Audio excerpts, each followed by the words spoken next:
রব্বিশ রহলি সদরি ওয়াইয়াসসিরলি আমরি ওয়াহলুল উকদাতাম মিন লিসানি ইয়াফকাহু কওলি।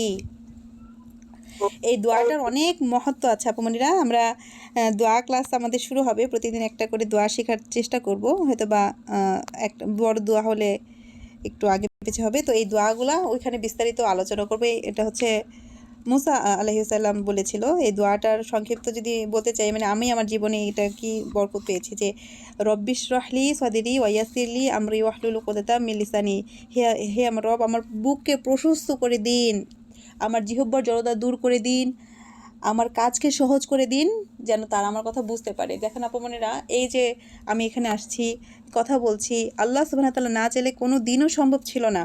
আপনারা একত্রিত হয়েছেন, আমি আমার মনের ভাবটা বা আমার মুখের ভিতরের ভাবটা প্রকাশ করতে পারতাম না যদি আমার জিহ্বা জড়তা থাকতো। আল্লাহ সুবহানাহু ওয়া তাআলার কাছে দোয়ার মাধ্যমে আমি আলহামদুলিল্লাহ আমার জিহ্বার জড়তা দূর করার চেষ্টা করছি এবং আমার কাজটাকে সহজ করার জন্য আল্লাহ সুবহানাহু ওয়া তাআলার কাছে দোয়া করছি এবং আমার বক্ষটাকে প্রশস্ত করার জন্য আল্লাহর কাছে দোয়া করছি এবং আপনারা যেন বুঝতে পারেন, আপনাদের সে বুঝার টেকনিকের জন্য আল্লাহর কাছে দোয়া করা হচ্ছে। আলহামদুলিল্লাহ, কত সুন্দর একটি দোয়া। এই দোয়াটা নিয়ে আরও বিস্তারিত আলোচনা করব পরবর্তীতে। ওমা তৌফিক ইল্লা বিল্লাহ।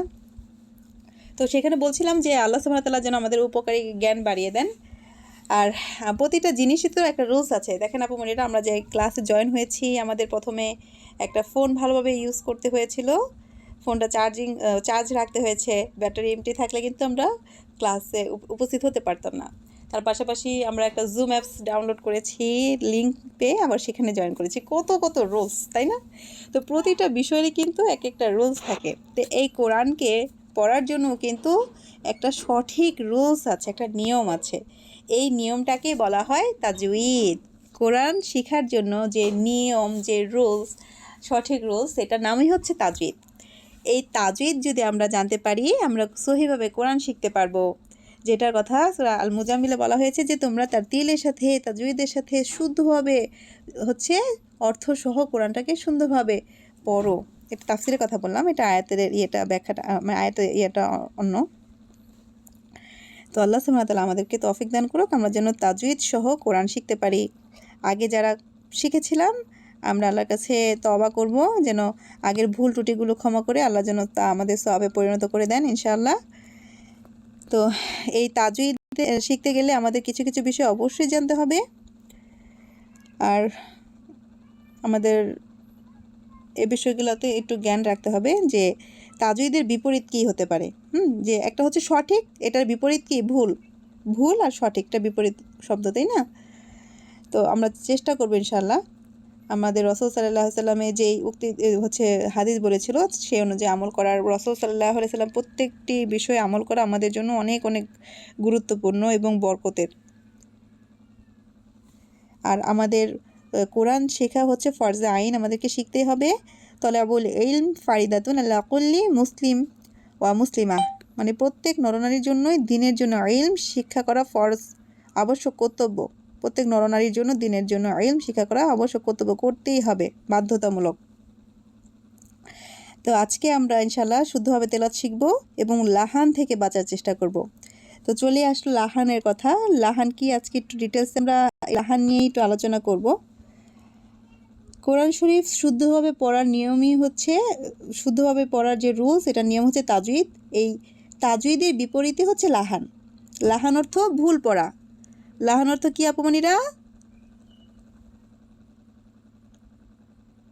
লাহান অর্থ ভুল পড়া। আমি একটু আপনাদেরকে মিউট করে দিয়েছি, আপনারা একটু ইনবক্সে লিখে দিবেন, চ্যাট বক্সে লিখলেই হবে ইনশাআল্লাহ আপমনিরা। তো লাহান অর্থ ভুল পড়া। পবিত্র কোরআন তাজউইদের নিয়ম অনুযায়ী সঠিকভাবে আদায় না করে পড়াকেই লাহান বলে। ঠিক আছে? যে লাহান অর্থ ভুল পড়া, কোরআন শরীফ অথবা কোরআন মাজিদ তাজউইদের সাথে আদায় না করে পড়াকে লাহান বলে। লাহান হচ্ছে দুই প্রকার। লাহান কত প্রকার? দুই প্রকার। লাহান অর্থ কি আপমনিরা? লাহান অর্থ ভুল পড়া, কোরআন শরীফ তাজউইদের সাথে আদায় না করে পড়াকে লাহান বলে। লাহান অর্থ ভুল পড়া, এগুলা কিন্তু আপনাদের কোশ্চেন করা হবে আপমনিরা পরবর্তীতে। যারা নোটবুকস নিয়ে বসেছেন অবশ্যই নোট করে ফেলবেন যে লাহান অর্থ কী। লাহান অর্থ ভুল পড়া। এবং লাহান কাকে বলে? কোরআন, পবিত্র কোরআন তাজউদের সাথে আদায় না করে পড়াকেই লাহান বলে। তারপর আসি লাহান কত প্রকার। লাহান হচ্ছে 2 প্রকার। একটা হচ্ছে মারাত্মক ভুল, যেটার কারণে অর্থের পরিবর্তন হয়ে যায়, কবিরা গুনাহ হয়ে যায়। অনেক সময় দেখা যাচ্ছে কবিরা গুনাহ হয়ে যায়, মারাত্মক ভুল হয়ে যায়, ওইটাই হচ্ছে কি লাহান জালি। আরেকটা হচ্ছে লাহান খফি, সূক্ষ্ম ভুল বা ছোট ভুল। আর লাহান জালি হচ্ছে প্রকাশক ভুল বা মারাত্মক ভুল, যে ভুলের কারণে অর্থের পরিবর্তন হয়ে যায়, নামাজ ফাসেদ হয়ে যায়। ফাসেদ মানে নামাজটা ভেঙে যায়, ওই নামাজকে আবার পড়তে হয়। এবং লাহান খফিটা হচ্ছে যে ভুলের কারণে অর্থের পরিবর্তন হয় না, তবে তাজউদের নিয়ম ভঙ্গ হয়, তাকে লাহানে খফি বলে। এতে নামাজও ভাঙে না, কিন্তু পড়ার যে একটা সৌন্দর্য আছে এটা নষ্ট হয়ে যায়। এটা একটু ডিটেলসে বলতে। লাহান অর্থ ভুল পড়া। কোরআন শরীফ তাজউদের সাথে আদায় না করে পড়াকে লাহান বলে। লাহান হচ্ছে 2 প্রকার, লাহান জালি আর হচ্ছে লাহান খফি। লাহান জালি হচ্ছে প্রকাশক ভুল বা মারাত্মক ভুল, আর লাহান খফি হচ্ছে ছোট্ট ভুল বা সূক্ষ্ম ভুল। লাহানে জালি যে ভুলের কারণে অর্থের পরিবর্তন ঘটে। কোরআন মাজিদ লাহানে জালি পড়া হারাম বা কুফরি। নামাজের মধ্যে লাহান জালি পড়লে নামাজ ফাসেদ হয়ে যায়, মানে ভেঙে যায়, ওই নামাজকে আবারও পড়তে হয়। একবার চিন্তা করেন তো আপমনিরা, আমরা যে প্রতিনিয়ত সূরা ফাতিহা পড়ছি, সূরা নাস পড়ছি, ফালাক পড়ছি, রুকু পড়ছি, রুকুতে তাসবিহ পড়ছি, তাশাহুদ পড়ছি, দোয়া পড়ছি, আমরা তো একই দিলওয়াতে সালাত আদায় করছি, একইভাবে একই নিয়মে। তো আমাদের নামাজের মধ্যে যদি ভুল থাকে, ওইটা যদি ভেঙে যায়, প্রতিনিয়ত আবার যদি ওই একই সিস্টেমে একইভাবে নামাজ আদায় করি, তাহলে তো ওই নামাজ আবারও ভেঙেই যাচ্ছে। নামাজ ভঙ্গের প্রধান কারণের মধ্যেই যে প্রধান কারণটা, সেটাই হচ্ছে যে অশুদ্ধ তিলাওয়াত করা। প্রতিনিয়ত কিন্তু আমাদের জেনে না জেনে অথবা অজ্ঞতার কারণে আমাদের প্রতিনিয়ত সলাতে ভুল হয়ে যাচ্ছে, বিভিন্ন এই লাহানের জালি থাকার কারণে। আল্লাহ মাগফিরলি, আল্লাহ সুবহানাহু ওয়া তাআলা আমাদের এই লাহানের জালি থেকে বাঁচার তৌফিক দান করুন। আল্লাহ আমিন। আজকে থেকে আমরা শিখে নিব লাহানের জালির প্রকারগুলা, এর পরবর্তীতে যেন আমাদের লাহানে জালি আর ভুলে না যাই, আমাদের জন্য আর লাহানে জালি ভুল না হয়, আমরা যেন এর থেকে বাঁচতে পারি ইনশাআল্লাহ। তো নামাজের মধ্যে লাহান জালি পড়লে নামাজ ফাসেদ হয়ে যায়, ওই নামাজকে পূরণে আবারও পড়তে হয়। তো আজকে আমরা জেনে নিব লাহান জালি কত প্রকার ও কী কী। লাহান জালি 6 প্রকার। লাহান জালি কয় প্রকার আপমনিরা?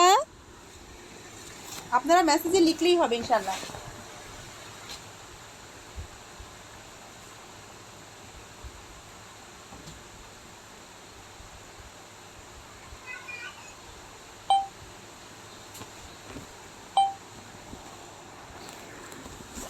লাহান জালি 6 প্রকার। মাশাআল্লাহ, আলহামদুলিল্লাহ। কি কি? এক হরফের স্থানে অন্য হরফ উচ্চারণ করা, একটা হরফের জায়গায় অন্য হরফ উচ্চারণ করা। যেমন আলহামদুলিল্লাহি, আল মানে সমস্ত, হামদ মানে প্রশংসা, লি অর্থ জন্য, আল্লাহি মানে আল্লাহর। তাহলে আলহামদুলিল্লাহি সমস্ত প্রশংসা আল্লাহর জন্য। এখানে কেউ যদি এই হায়ের বদলে কেউ এই হা পড়ে, একটা হচ্ছে হা আরেকটা হচ্ছে হা, একটা হচ্ছে একদম গলার শুরু থেকে হবে হা হা, আরেকটা হচ্ছে গলার মিডল থেকে হবে হা। তাহলে এই যে 2টা হা, এটার মধ্যে তফাৎ আছে, কিন্তু আমরা যদি বলার সময় আল হামদু এর জায়গায় পড়ে ফেলি আলহামদু, এর অর্থ হবে সমস্ত প্রশংসা আল্লাহর জন্য। কিন্তু ভুলবশত আমরা যদি এরকমভাবে বলি আলহামদুলিল্লাহ, তাহলে হয়ে যাবে সমস্ত আবর্জনা আল্লাহর জন্য। আল্লাহ মাগফিরলি, আল্লাহ মাগফিরলি, আল্লাহ মাগফিরলি, নাউজুবিল্লাহ, নাউজুবিল্লাহ। একবার চিন্তা করতে পারছেন আপমনিরা, যাদের এই মাখরজের ব্যাপারে, এই হরফের ব্যাপারে জ্ঞান নেই, প্রতিনিয়ত কিন্তু আমরা এই ভুলটাই করছি, যে না জেনে, অনেকে জেনেও করছি। আল্লাহ সুবহানাহু ওয়া তাআলা তাদেরকে হচ্ছে অবশ্যই ক্ষমা করবেন, যারা শেখার জন্য চেষ্টা করছি আমরা। আর যারা দিনের পর দিন একইভাবে নামাজ পড়ে যাচ্ছি, ভাবছি যে কোনো রকমভাবে পড়লেই হলো, দিনটা কিন্তু এরকম না আপমনিরা। কোনো রকমভাবে আমি আমার নিজের ইচ্ছা মতো এটা করতে পারি না, এটা করা যাবে না। আল্লাহ সুবহানাহু ওয়া তাআলা যেইভাবে বলেছে, আমাদের রাসূল সাল্লাল্লাহু আলাইহি ওয়াসাল্লাম যেভাবে শিখিয়ে গেছেন, ঠিক সেইভাবেই করতে হবে। আমরা আমাদের নিজেদের মনের মতো করলে হবে না। এটা এটা আমরা আমাদের ইচ্ছা মতো করতে পারবো না, এটাকে যেভাবে শেখানো হয়েছে ঠিক সেইভাবেই আমাদেরকে করতে হবে। এই কারণেই বলা হয়েছে যে এক হরফের স্থানে অন্য হরফ যদি আমরা উচ্চারণ করি তখন এটা দেখেন কিভাবে মারাত্মক গুনাহ হয়ে যায়, কবিরা গুনাহ হয়ে যায়, অর্থের পরিবর্তন ঘটে যায়। যেখানে আমার রবের জন্য সমস্ত প্রশংসা, সেখানে আমার রবের জন্য কিভাবে আমি এই ময়লা আবর্জনা দিতে পারি, তাই না? আল্লাহু মাগফিরলি। আল্লাহ সুবহানাহু ওয়া তাআলা আমাদের হৃদয়ের কথা জানেন, আমাদের অনুভূতি বুঝেন। আলহামদুলিল্লাহ, আল্লাহর কাছে হাজার কোটি শুকরিয়া। আল্লাহ হয়তো বা এই ভুল ত্রুটিগুলো ক্ষমা করে আমাদের নামাজটা তবুও কবুল করে নেন, আলহামদুলিল্লাহ। কিন্তু আমাদের উচিত কি ভুল থেকে নিজেকে শুধরে ফেলা, তাই না? সঠিকটা তাড়াতাড়ি, যত তাড়াতাড়ি সম্ভব গ্রহণ করা। আরেকটা এক্সাম্পল আছে এখানে, কুল হুয়াল্লাহু আহাদ। কুল বলো, হুয়া তিনি, আল্লাহু তিন মানে আল্লাহ। তাহলে বলো মোহাম্মদ সাল্লাল্লাহু আলাইহি সাল্লামকে বলা হয়েছে যে বলো মোহাম্মদ সাল্লাল্লাহু আলাইহি ওয়াসাল্লাম তিনি আল্লাহ। সূরা ইখলাসের মধ্যে আল্লাহ সুবহানাহু ওয়া তাআলা তার নিজের পরিচয় দিচ্ছিলেন, তখন তিনি এটা বললেন যে বলো মোহাম্মদ সাল্লাল্লাহু আলাইহি ওয়াসাল্লাম তিনি আল্লাহ। কিন্তু আমরা যদি এই কফের বদলে কাফ বলে ফেলি, কুল আর হচ্ছে কুল, কুল কুল আর কুল, কুল মানে খাও, খাও হুয়া আল্লাহু, তাহলে খাও তিনি আল্লাহ। যেখানে আল্লাহ সুবহানাহু ওয়া তাআলা রাসূল সাল্লাল্লাহু আলাইহি সাল্লামকে বলতে বলছেন, সেখানে যদি আমরা এই হরফ বদলের কারণে বলে ফেলি খাও মুহাম্মদ সাল্লাল্লাহু আলাইহি সাল্লাম তিনি আল্লাহ, এটা কত মারাত্মক গুনাহ হয়ে গেল না? এটা তো একদম গুনাহই হয়ে যাবে, একদম অর্থ পরিবর্তন হয়ে যাবে। এই কারণে বলা হচ্ছে যে লাহান জালি 6 প্রকার। তার প্রধান কারণটাই হচ্ছে, প্রথম কারণটাই হচ্ছে এক হরফের জায়গায় অন্য হরফ পড়া। তো এটা থেকে বাঁচতে হবে আমাদেরকে অবশ্যই। আমরা কিভাবে পরবর্তীতে এটা থেকে বাঁচতে পারবো ইনশাল্লাহ নেক্সট ক্লাসে এটা নিয়ে আলোচনা করা হবে অবশ্যই ইনশাল্লাহ। তারপরে আমরা দেখি এক হরফের স্থলে অন্য হরকত উচ্চারণ করা, একটা হরকতের স্থানে অন্য হরকত উচ্চারণ করা। হরকত কাকে বলে আমরা কম বেশি সবাই জানি যে এক জবর, এক জের, এক পেশকে হরকত বলে।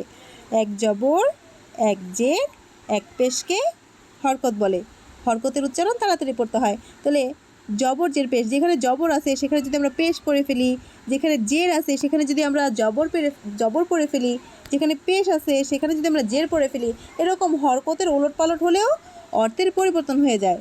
যেমন এখানে আছে আনআমতা, তুমি যে নিয়ামত দিয়েছ। আল্লাহ সুবহানাহু ওয়া তাআলাকে আমরা বলছি যে তুমি যে নিয়ামত দিয়েছ, কিন্তু বাই চান্স এখানে যদি কেউ বলে ফেলে আনআমতু, হয়ে যাবে আমি যে নিয়ামত তোমাকে দিয়েছি। বুঝতে পেরেছেন আপুমনিরা? আল্লাহ সুবহানাহু ওয়া তাআলা আমাদেরকে যে নিয়ামত দিয়েছেন, এর মানে এটা তো বলাই আসলে হবে যে আমরা কি আল্লাহ সুবহানাহু ওয়া তাআলাকে সেই নিয়ামত দিতে পারবো? সেই কি আমাদের আছে? আল্লাহু মাগফিরলি। আল্লাহ সুবহানাহু ওয়া তাআলা যে নিয়ামত দিয়েছে তার শুকরিয়াই তো আমরা আদায় করতে পারছি না, আমরা তো শুকরিয়াই আদায় করতে পারছি না, আমরা অকৃতজ্ঞ। আমাদের সেই ক্ষমতা নাই যে আল্লাহ সুবহানাহু ওয়া তাআলা যত নিয়ামত আমাদের দিয়েছেন সেই শুকরিয়া আদায় করার মতো। সেখানে আমরা উল্টা কি বলছি যে আমি যে নিয়ামত তোমাকে দিয়েছি আল্লাহু মাগফিরলি। এই একটা হরকতের কারণে কত বড় একটা মারাত্মক ভুল হয়ে যেতে পারে, এটা জাস্ট এক্সাম্পলের জন্য বোঝানো হচ্ছে। এরকম কিন্তু আমরা নাজেরা ক্লাসে অনেক পাই, জেরের জায়গায় জবর হয়ে যাচ্ছে, জবরের জায়গায় জের হয়ে যাচ্ছে, পেশের জায়গায় অন্য কিছু হয়ে যাচ্ছে। তো এগুলো থেকে অবশ্যই আমাদেরকে বেঁচে থাকতে হবে, অবশ্যই খেয়াল করে করে পড়তে হবে যেন এরকম জবরের হরকতের যেন উলটপালট না হয়ে যায়। 3 নম্বর প্রকারভেদ, হরকতের স্থানে মাদ পড়া। যেখানে তাড়াতাড়ি পড়তে হবে, কেউ যদি সেখানে টেনে টেনে পড়ে তাহলেও কিন্তু এই লাহানে জালি হয়ে যাবে। যেমন আলাম তারা, তুমি কি দেখো নাই? আলাম তারা কাইফা ফাআলা রাব্বুকা বিআসহাবিল ফিল। বলেন তো আপুরা কোন সূরার আয়াত? কে বলতে পারবে দেখি ফার্স্টে কে বলে?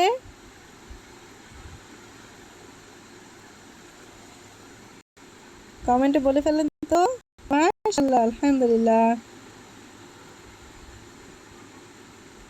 দেখি তো কে আগে বলতে পারো। মাশাআল্লাহ মাশাআল্লাহ, আলহামদুলিল্লাহ। সুমাইয়া আপু, মাশাআল্লাহ, আলহামদুলিল্লাহ। সুমাইয়া আপু ফার্স্টে বলে ফেলেছে, মাশাআল্লাহ। হ্যাঁ, কত সুন্দর সূরা। আল্লাহ আলহামদুলিল্লাহ। হস্তি বাহিনীর বিরুদ্ধে হচ্ছে হস্তি বাহিনীকে দিয়ে আল্লাহ সুবহানাহু ওয়া তাআলা সেই কাবা কীভাবে রক্ষা করলো। আপনারা কিন্তু তাফসির ক্লাসগুলোতে জয়েন হবেন। এগুলো কিন্তু পড়লে আপনাদের ঈমান আরও স্ট্রং হবে। কোরআনের তাফসিরগুলো শিখে নেবেন, পড়বেন। যখনই সময় পাবেন কোরআনের সাথে সময় কাটাবেন, তখন দেখবেন নিজের ঈমান আমল আস্তে আস্তে ইনশাআল্লাহ আরও ডেভেলপমেন্ট হবে। আমরা তো ম্যাক্সিমাম আপুরাই জেনারেল ব্যাকগ্রাউন্ডের, আমাদের হয়তো অত জানা নাই, কিন্তু এখন থেকে যদি আপনার প্রতিনিয়ত একটু একটু করে শিখেন, দেখবেন একটা সময় আল্লাহ সুবহানাহু ওয়া তাআলা আপনাকে অনেক শেখার তৌফিক দান করেছেন। আমরা চেষ্টা করবো, আল্লাহ সুবহানাহু ওয়া তাআলা তৌফিক দান করুন। ওমা তৌফিকি ইল্লা বিল্লাহ। তাহলে সূরা ফিলে আমরা পাই কি আলাম তারা, তাই না? আলাম তারা, যে তুমি কি দেখো নাই, এটা অর্থ কি যে তুমি কি দেখো নাই। কিন্তু আমরা যদি ওইখানে বলে ফেলি আলাম তারা মানে তোমরা কি দেখো নাই, এটা হয়ে যাবে কি এক বচন থেকে বহুবচন, সিঙ্গুলার থেকে প্লুরাল। তাহলে আমরা যেখানে আল্লাহ সুবহানাহু ওয়া তাআলা এক বচন দিয়ে সবাইকে বোঝা মানে একজনকে ইন্ডিকেট করছে, আমরা যদি সেখানে বহু বচন দিয়ে যাই, তাহলে এটা আমাদের মারাত্মক ভুল হয়ে গেল না? যেখানে কোরআনের কোনো একটা শব্দকে এদিক সেদিক করা যাবে না, সেখানে যদি আমরা একটা বচনকে পরিবর্তন করে দেই, এটা আমাদের জন্য কতটা গুনার কারণ হয়ে যেতে পারে। তো সেক্ষেত্রে কি করতে হবে, যেখানে হরকত আছে হরকতের স্থানে যদি আমরা ভুলবশত মাদ দিয়ে ফেলি, তখন কিন্তু আমাদের অনেক গুনাহ হয়ে যাবে। এইটা ম্যাক্সিমাম কাদের হয় একটু বলে দিই, তাজউইদ কোর্স অলরেডি কমপ্লিট করে, কিন্তু আপনারা নাজেরারা কমপ্লিট না করেই তারা ভাবে যে আমার তো তাজউইদ শেষে আমি আর নাজেরা পড়ে কি হবে। তো এই আপুদের বেশিরভাগ এই ভুলটা হয়ে যায় যে ওই হরকতের উচ্চারণ করতে গিয়ে অনেক সময় মাদের চলে আসে। এই কারণে আমরা চেষ্টা করব আমরা আগে তাজউইদ শিখবো, তারপর আমরা নাজেরাটাও কমপ্লিট করব, তারপর আমরা হিফসে ঢুকে থাকবো আমৃত্যু পর্যন্ত। যতদিন না মালাকুল মউত আমাদের সামনে চলে আসে, ততদিন পর্যন্ত আমরা লেগেই থাকবো একটার পর একটা। যারা ইলমের রাস্তায় থাকে, আল্লাহ সুবহানাহু ওয়া তাআলার সমস্ত মাখলুকাতরা তাদের জন্য দোয়া করে, ফেরেশতারা তাদের জন্য দোয়া করে, ইভেন পানির ভিতরে যে মাছেরা আছে, যত রকমের প্রাণী আছে, তাদের জন্য দোয়া করতে থাকে যারা ইলমের পথে থাকে। সুবহানাল্লাহ। আল্লাহ সুবহানাহু ওয়া তাআলা যেন আমাদের সেই বরকতপূর্ণ রাস্তায় মৃত্যু দান করেন, আমরা যেন সারা জীবন এইখানে লেগে থাকতে পারি, এই ইলমের পথে যেন লেগে থাকতে পারি। আল্লাহ সুবহানাহু ওয়া তাআলা সেই তৌফিক দান করুক। ওমা তৌফিক ইল্লা বিল্লাহ। তো এই হরকতের জায়গায় মাদ পড়া যাবে না। আবার 4 নম্বর যে পয়েন্টটা, যে মাদের স্থানেও আবার হরকত পড়া যাবে না, মাদের স্থানেও হরকত করা যাবে না। যেমন লা ইলাহা ইল্লাল্লাহ, লা ইলাহা ইল্লাল্লাহ, এর অর্থ কি আপুমনিরা বলেন তো সবাই? লা ইলাহা ইল্লাল্লাহ, এটার প্রকৃত অর্থ কি? সবাই একটু লেখেন তো আপুমনিরা। লা ইলাহা ইল্লাল্লাহ, এটার অর্থ কি হবে? ইসরে, যারা একটু দ্রুত টাইপিং করতে পারে না তারা আজকে আফসোস করতেছে। আলহামদুলিল্লাহ। আচ্ছা, অলরেডি আলহামদুলিল্লাহ অনেক আপুরাই উত্তর দিয়েছে, মাশাআল্লাহ, আল্লাহুম্মা বারিক। আল্লাহ সুবহানাহু ওয়া তাআলা আমাদের হচ্ছে দিন ইলমে বারাকা দান করুক। তো ম্যাক্সিমাম আপুরাই উত্তর দিয়েছে যে আল্লাহ ছাড়া কোনো ইলাহ নেই, লা ইলাহা ইল্লাল্লাহ, এটার অর্থ আল্লাহ ছাড়া কোনো ইলাহ নেই। যারা এই অ্যান্সারটা দিয়েছেন আপুমনিরা, আপনাদের সবার অ্যান্সারটা ভুল। প্রকৃতপক্ষে এই অ্যান্সারটা ভুল। লা ইলাহা ইল্লাল্লাহ, আল্লাহ ছাড়া কোনো মানে আল্লাহ ছাড়া কোনো ইলাহ নেই, এই অ্যান্সারটা ভুল। আর যারা আলহামদুলিল্লাহ মাঝে মাঝে দেখছি দু একজন আপু মাশাআল্লাহ, তাদের মধ্যে হচ্ছে আকীদা কোর্স করা আছে মনে হয়। আগে আমি জানতাম যে লা ইলাহা ইল্লাল্লাহ, এটার অর্থ প্রকৃত অর্থ যে আল্লাহ ছাড়া কোনো ইলাহ নাই, মানে আসলে আল্লাহ ছাড়া কোনো ইলাহ নাই সেটা ঠিক আছে, কিন্তু প্রকৃত যদি আমরা বলতে চাই একদম নিখুঁতভাবে, এটা অর্থটা ভুল হবে। কারণ আল্লাহ ছাড়া অনেক ইলাহ আছে। দেখেন, এই যে কিছুদিন পর পর পূজা আসে, হিন্দুরা কি করে, ওদের প্রতিমাগুলোর পূজা করে, ওদের জন্য ওদের ইলাহ ওই প্রতিমাগুলা, ওই মূর্তিগুলো। তারপর খ্রিস্টানরা গির্জায় গিয়ে পূজা করে, ওদের জন্য ওদের ইলাহ ওই গির্জাতে, ওরা ওইটার উপাসনা করে। বৌদ্ধরা বৌদ্ধমূর্তিদের পূজা করতেছে। তো কেউ চন্দ্রের পূজা করছে, কেউ সূর্যের পূজা করছে, কেউ রাতের পূজা করছে, কেউ সাপের পূজা করছে, কেউ মাজারের পূজা করছে। আল্লাহুম্মা গফিরলি, আল্লাহুম্মা গফিরলি, সরাসরি ডাইরেক্ট শিরক হয়ে যাবে। তো এই যে মানে বিভিন্ন মানুষ বিভিন্ন রকমের পূজা করতেছে, ওই যে মানুষ যে তার ইবাদত করতেছে বা ওই করতেছে, ওইটাই তার জন্য তার ইলাহ, তার উপাস্য। তা আল্লাহ ছাড়া আরও উপাস্য আছে, তো আমরা যদি লা ইলাহা ইল্লাল্লাহ এটার প্রকৃত অর্থ শিখতে চাই, তাহলে আমাদেরকে শিখতে হবে যে আল্লাহ ছাড়া কোনো সত্য মাবুদ নাই। আমরা এখন থেকে কি শিখবো, কি বলবো? লা ইলাহা ইল্লাল্লাহ এটার প্রকৃত অর্থ হচ্ছে আল্লাহ ছাড়া কোনো সত্য মাবুদ নাই। কি বলবো আপুমনিরা, সবাই বুঝতে পেরেছেন তো আমার কথাটা? আল্লাহ ছাড়া সত্য কোনো মাবুদ নাই। যদি আপনারা এটা লিখতেন তাহলে কিন্তু আপনাদের অ্যান্সারটা ভুল হওয়ার চান্স থাকতো না। যারা এটা লিখেছেন তারা 100 মার্কস, আলহামদুলিল্লাহ। আর যারা লিখেছেন যে আল্লাহ ছাড়া কোনো মাবুদ নাই তারা মার্কস কম পাবেন, 100 মার্কস পাবেন না। তো আমরা এখন থেকে শিখে নিলাম কি, যে আল্লাহ ছাড়া কোনো সত্য মাবুদ নাই। লা ইলাহা ইল্লাল্লাহ, লা ইলাহা ইল্লাল্লাহ। আমরা যখন কালিমার জিকির করব অথবা কালিমা পড়ব তখন আমরা এভাবে পড়ব, লা ইলাহা ইল্লাল্লাহ। এটার প্রকৃত অর্থ কী হবে? আল্লাহ ছাড়া কোনো সত্য মাবুদ নেই। এটা যদি বলেন তাহলে আর এটার বিপক্ষে আর কেউ কথা বলতে পারবে না, কারণ আল্লাহ সুবহানাহু ওয়া তাআলা ছাড়া তো কোনো সত্য মাবুদ নাই, তাই না আপুমনিরা? আল্লাহ ছাড়া কি কোনো সত্য মাবুদ আছে? কোথাও পাবো আমরা আমাদের রবের মতো মাবুদ, যিনি অত্যন্ত দয়াময়। যখন সবাই ঘুমিয়ে যায় আমার রব তখন ডাকতে থাকে, আসো চাও, কার কি লাগবে আমার কাছে চাও, আমার কাছে চাও, তোমার কি লাগবে আমার কাছে চাও, আমি তোমাদেরকে সব দিব, সব দিব, কি লাগবে আমার কাছে চাও। আমাদের মাবুদ, আমাদের রব কত দয়াবান, আমরা না চাইতেও তো আল্লাহ সুবহানাহু ওয়া তাআলা আমাদেরকে কত কিছু দিয়ে দেন। আলহামদুলিল্লাহ, আলহামদুলিল্লাহ। আল্লাহর কাছে হাজার কোটি শুকরিয়া, আলহামদুলিল্লাহ। সুবহানাহু ওয়া তাআলা যে আমাদেরকে ইসলাম ধর্মে পাঠিয়েছেন, আল্লাহর মতো এক রব আমাদেরকে দিয়েছেন, আলহামদুলিল্লাহ। আমরা যেন আমাদের প্রকৃত রবকে চিনতে পারি। আপুমনিরা, আপনারা আকীদা কোর্সটা করার চেষ্টা করবেন, এর থেকে আপনারা অনেক কিছু শিখতে পারবেন, কোনটা ভুল কোনটা সঠিক। আল্লাহকে চেনার জন্য আসমা ও সিফাত, ওইখানে কতগুলো টপিক থাকে, ওগুলো শিখলে আপনারা প্রকৃতপক্ষে যে মুমিনের স্বাদ আপনারা বুঝতে পারবেন ইনশাআল্লাহ। হ্যাঁ, ওইখানে আল্লাহ তাআলার নামগুলো এত এত বরকতময়, আপনারা ওইখান থেকে ইনশাআল্লাহ শিখতে পারবেন, বুঝতে পারবেন আল্লাহ সুবহানাহু ওয়া তাআলা চাইলে ইনশাআল্লাহ। তো আমরা ওই টপিকেই চলে যাই আবারও, এগুলো নিয়ে বিস্তারিত অনেক কথা বলতে অনেক কথা চলে আসে। লা ইলাহা ইল্লাল্লাহ মানে আল্লাহ ছাড়া কোনো সত্য মাবুদ নাই। এখানে একটু মিস্টেক হয়েছে, সত্যটা এখানে নাই। তো আপুমনিরা, আমরা যদি এই মাদের স্থানে মাদ না করে হরকত করি, যেমন লা ইলাহা ইল্লাল্লাহ, তাহলে কি হয়ে যাবে? এটা কিন্তু আমরা কন্টিনিউ আগে পরে অনেকের জীবনে হয়তো এরকম দুর্ঘটনা ঘটেছে যে সোয়া লাখ কালেমার খতমের যে বিষয় ছিল আগে, তারপর কালেমার জিকির, এগুলো করতে গিয়ে আমরা কিন্তু এগুলো করে আল্লাহ মাগফিরলি, হয়তো বা অনেকের জীবনে এরকম হয়ে গেছে যে লা ইলাহা ইল্লাল্লাহ, লা ইলাহা ইল্লাল্লাহ, লা ইলাহা ইল্লাল্লাহ, এরকম জিকিরের ঘটনা হয়তো বা অনেকের আছে। আল্লাহর কাছে মাপ চাবো যেন আল্লাহ সুবহানাহু ওয়া তাআলা ক্ষমা করে দেয়। যদি কেউ এরকম পড়ে লা ইলাহা ইল্লাল্লাহ, তাহলে সে সাক্ষী দিচ্ছে যে নিশ্চয়ই আল্লাহ ছাড়া আরও সত্য মাবুদ আছে। কত ভয়ানক আল্লাহর সাথে ডাইরেক্ট শিরিক করা, যে নিশ্চয়ই আল্লাহ ছাড়া আরও সত্য মাবুদ আছে। তাহলে কি তার ঈমান থাকবে আপুমনিরা? যে সে যদি আরেকজনকে আল্লাহ মানে আরও কাউকে আল্লাহর সাথে শরিক করে ফেলে, ডাইরেক্ট শিরিক হয়ে যাবে না?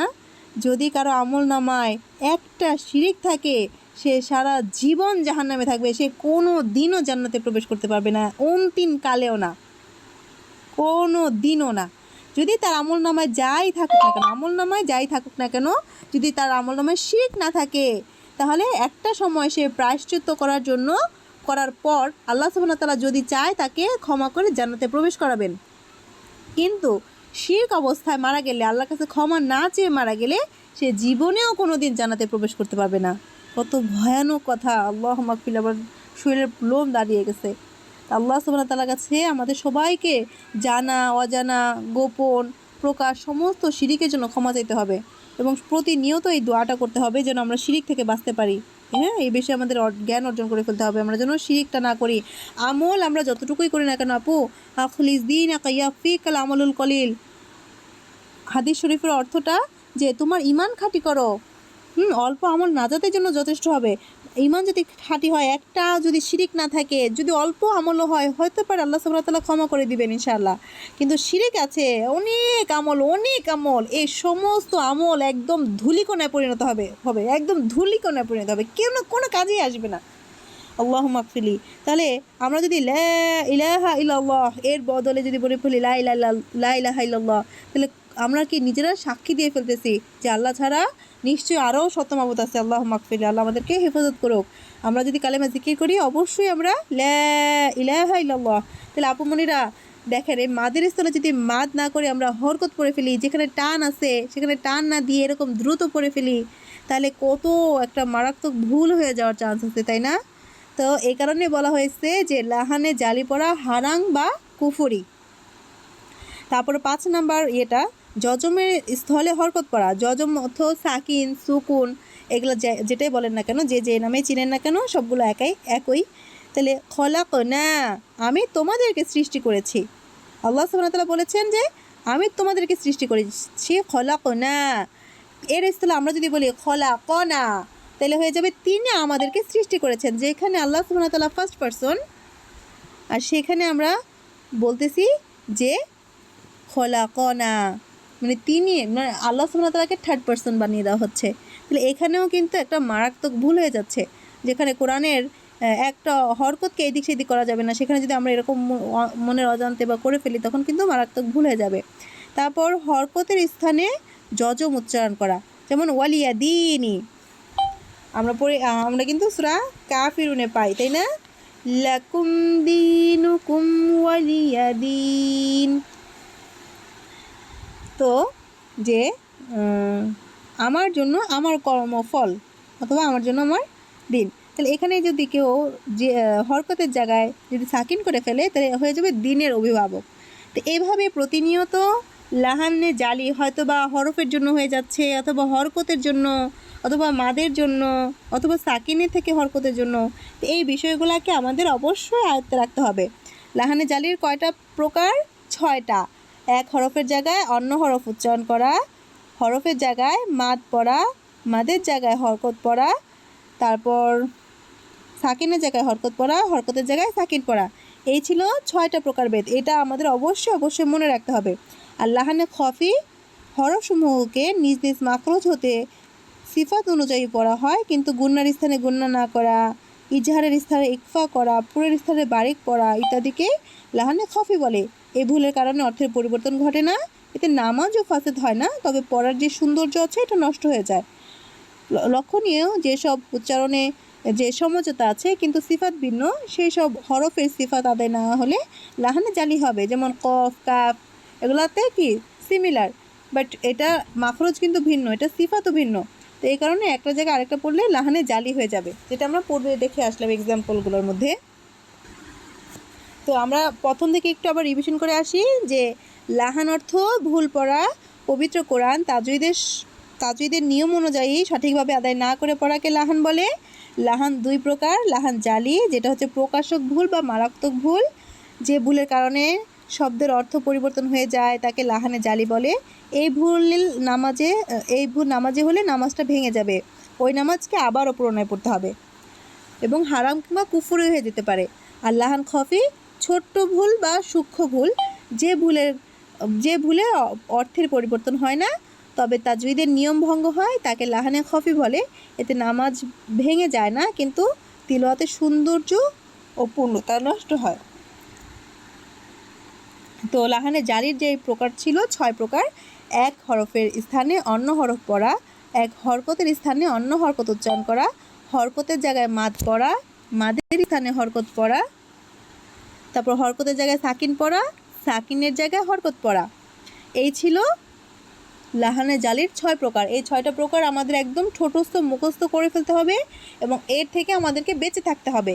আর এর থেকে বাঁচার জন্যই আমরা ইনশাআল্লাহ স্টেপ বাই স্টেপ এই লেভেল 1টাকেই আমরা লাহানে জালি দিয়ে সাজিয়েছি। আল্লাহ সুবহানাহু ওয়া তাআলা কবুল করুক, আমরা যেন শেষ অবধি সুন্দরভাবে করতে পারি, আয়ত্ত করতে পারি। আর লাহানে খফি হচ্ছে ছোট্ট ভুল, যে ভুলের কারণে অর্থের পরিবর্তন হয় না এবং নামাজও ফাসেদ হয় না, এবং যে পড়ার যে একটা সৌন্দর্য আছে নষ্ট হয়ে যায়। আমরা তো চাই সমস্ত কিছুই আমাদের সুন্দর হোক, তাই না? তো আমাদের অবশ্যই ইনশাআল্লাহ তাজউইদ সহ কোরআনটা শিখতে হবে। ভুল তিলাওয়াতের কারণে অর্থ বিকৃত হয়ে যাবে, নামাজ শুদ্ধ না হওয়ার আশঙ্কা থাকে, আল্লাহর কালামকে যথার্থ সম্মান দেওয়া হবে না যদি আমরা এই যে বারবার করে লাহান জালি দিয়ে পড়তে থাকি। অজ্ঞতার কারণে আমাদের বারবার গুনাহ হয়ে যাবে। কোরআনের একটি হরফ উচ্চারণেও যদি অর্থ অসম্পূর্ণ মানে বদলে যেতে পারে, তা অত্যন্ত ভয়াবহ বিষয়, তাই না? আমরা ইতিপূর্বেই কিন্তু দেখলাম বারবার করে। আল্লাহ সুবহানাহু ওয়া তাআলা যেন আমাদের প্রত্যেককে এই লাহানের জালি মুক্ত সুন্দরভাবে তিলাওয়াত করার তৌফিক দান করেন ইনশাআল্লাহ। পরবর্তীতে এর পরবর্তী স্টেপগুলো আমরা স্টেপ বাই স্টেপ শিখব। আজকে যেহেতু আমাদের প্রথম ক্লাস, পড়াশোনার ব্যাপারটা এই পর্যন্তই থাকবে ইনশাআল্লাহ। এখন আল্লাহ চাইলে ইনশাআল্লাহ আমরা সবাই একটু কথা বলবো, তারপরে